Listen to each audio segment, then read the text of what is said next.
Since the late 1990s, it has been noted by beekeepers around the world, particularly in America and Europe, that there has been an unusual and steep decline in bee populations of around 30% annually. Considering a third of all food globally is dependent on their pollination, a world without these natural pollinators could have devastating effects on a global scale. Trips to the supermarket and other fresh produce establishments would be a totally different experience with a very bland and limited palette of foods to choose from. As a means of addressing this pressing global issue, researchers in Japan and at Harvard College in the USA have developed tiny insect drones capable of pollinating real plants. These drones were developed in the hopes to replace, or at the very least, assist the declining honeybee population in global plant pollination. These drones are 1.6 by 1.6 inches in size and are coated with a thin strip of animal hair to mimic the body of a real bee. The hair is coated in a special ionic liquid gel with a long-lasting lift and stick-again quality that allows the drone to pick up and release pollen grains effectively. However, don't expect there to be hundreds of miniature drones flying around farms pollinating everything in sight. These drones are still a ways off being fully autonomous, as they still require the guided control of a human pilot. Within an orchid, these drones would require automated flower recognition. This is so the robot knows where to go first and where to take the pollinators collected from flowers. This is a function that bees automatically do, considering that this is their natural mechanism for collecting food.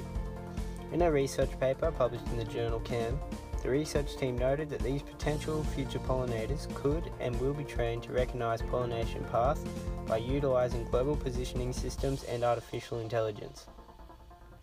This breakthrough in pollination capabilities is what separates these drones from other pollination alternatives on the market. Considering there is a limited market for agricultural pollination supplements, it is clear that the implementation of these soon-to-be autonomous drones could be a viable choice over the traditional and expensive alternative of hand pollination. If global bee populations continue this negative decline, it is evident that this will eventually lead to the extinction of these vital creatures. This innovative development of a potential supplement for real bees, although not perfect, may offer our only viable solution as to not diminish the world's diverse range of agricultural food sources. Robobees are still well within the introductory stage of the product life cycle. As they are still yet to be readily available on the market, the product itself lays within the business market, as currently their target consumers would be larger organisations and governments. It currently holds a concentrated market strategy. When looking at the possibilities for this minuscule robot, the array of market segments and objectives could be greatly expanded. In years to come, Robobees could be used for assisting in rescue missions, agricultural care and production, and monitoring climate and environmental factors. The robotics industry, especially in the agricultural field, is taking off rapidly, and once the product is satisfactory, could be sold to farmers, investigation services, non-for-profit organisations, and the list continues. This could see the strategic focus around differentiated target market objectives. The product will, of course, be tailored to meet the needs of each individual segment. At first, and most importantly, fixing the issue of our declining bee population is focus, and thus, holding the current market base around governments and relevant organisations is priority, as they have identified this underlying issue. This tiny little robot was biologically modelled on an everyday household fly and weighs just 80 milligrams. It has 2 separately controlled wings that beat 120 times per second. The microbots, being a tangible good, also possess qualities of a service when used. Although there are many other prospects for this product in the near future, the main value held is the pollination process. The product holds a differentiated value to any other currently in the market and is situated within a monopolistic environment. Presently, no packaging or branding has been developed. The product is thought to be more concept and results-based rather than appearance-driven. No price has been firmly set for the sale of this product. However, the production process of these small robots is very cost-effective. Predominantly made of individually designed pieces of carbon, a single unit at sale price could be as little as $1. The profitable side for the producers of this product is the quantity that will be sold. When you think about it, to possibly replace part of the population of bees, there is a significant number of units that would need to be purchased. For the consumer, the value is found in continuous results formed by the microbot. The product is currently organically marketed with no actual strategic promotional objectives in place. It is currently marketed using social media, media publicity such as newspaper articles and featuring on National Geographic, and everyday word of mouth. When looking at promotion on a bigger scale, the focus would lean more around acceptance and use of the product within society due to it being such an innovative and new technology. Place. This is the part of the marketing mix that possibly still has the most to develop for the product. Robobees are not easily accessible to the market yet, nor do they have efficient distribution channels. Although this may currently be the case, forthcoming plans once the product is satisfactory will ensure the product is available to consumers. Depending on how the product is tailored to a certain target market will determine how these will be sold. For example, if they are used solely for pollination, the likelihood of being found in a shop front is very small. If they are used as spy equipment or climate monitoring, it could be a different story. Seems that the way humans are heading will decimate the current bee population. Bees are a vital part of our planet. They are responsible for approximately 1/3 of all the food we eat. Without honeybees, whole harvests of fruits, vegetables and nuts would fail. Alfalfa couldn't survive. That would lead to trouble in the beef and dairy industries. The sustainable ingenuity with Robobees is the fact they aren't susceptible to the current issues and theories that are killing off honeybees. Robobees would be immune from parasites. Robobees wouldn't have any issues with poor nutrition, as most bees can survive a lot of stress as long as they get enough food. This wouldn't be a problem with the Robobee. Finally, pesticides. Scientists have long worried about pesticides' effects on bees, but with the Robobee, pesticide is no longer a credible threat.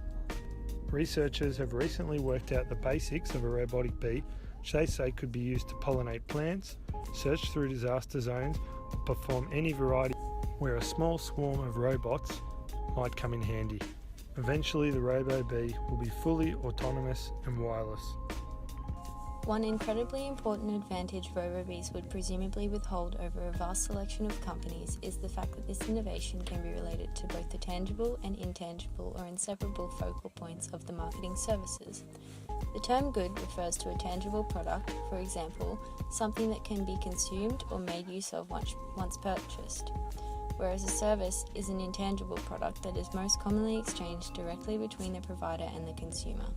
The interesting thing about this newfound technology discovered by researchers in Japan is that it not only provides consumers with a good, sufficing the anticipated future demand for the decline in honey and varietal forms of nutrition, but Robobees will also provide billions of people with a commendable service worldwide. The term hand pollination sounds draining enough to begin with.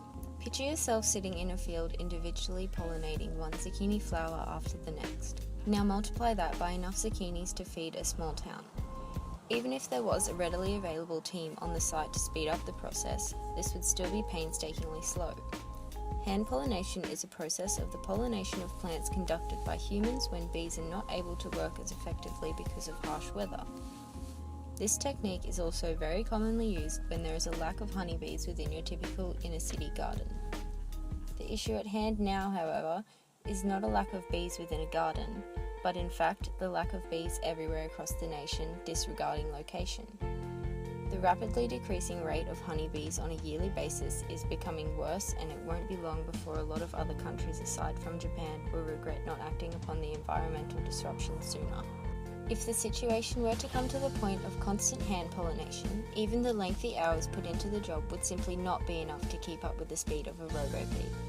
The success rate of these drones can only save many hard hours of labour in contrast to thousands of workers' attempts to keep the economy running at the rate it was before bees become entirely extinct.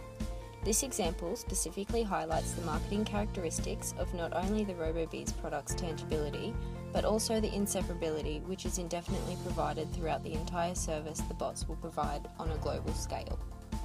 As previously mentioned, these autonomous bees are being built to effectively combat and survive in the wilderness, attaining total independency, much like a honeybee, and will be responsible for masses of agricultural production and care. The effect these autonomous bees will influence on a societal standard is remarkable, creating immense value for all participants involved and further implementing the suggestion that these animalistic bots will haul a mass market once prepared for the huge task researchers are intending them to be capable of. In conclusion, the innovative design and anatomy of the Robobee currently exhibits the intricate list of capabilities one tiny conditioned robot can accomplish. The build of these autonomous bots, once completed, will enable the race of tiny drones to tend to the environment like never before. This will be in the footsteps of the vanishing honeybee population. Deconstructed earlier, it is evident that the Robobee can effectively be segmented into the 4 Ps of marketing: product, price, promotion, and place. Regarding sustainable ingenuity, highlighted is the importance of the success for the programming of these bees. It is blatantly obvious that the economy would be at great advantage with the Robobees' adaptation to societal standards, purely because they are accustomed to the lifestyle of a honeybee, yet they are not vulnerable to the endangerment a honeybee would face. This ensures that it is not likely for the flight of the bots to fall short of a lifetime supply of honey and pollination. Following the discovery's success, the Robobee will provide the consumers with both tangible and intangible services of marketing, which ensures its profitability over the selling of the service and goods obtained throughout it. It is almost certain that a mass market will be accumulated over the years of awareness of the product, purely because of the Robobee's significance. Overall, the robotic insects provide nothing but a positive outlook on the future. The Robobees exemplify existing proof that they would boost the economic supply majorly of honey, fresh produce, and the nut industry. Supply would no longer be at risk, scarcity will disappear, and companies may even choose to sell with higher markups because of the detailed process involved.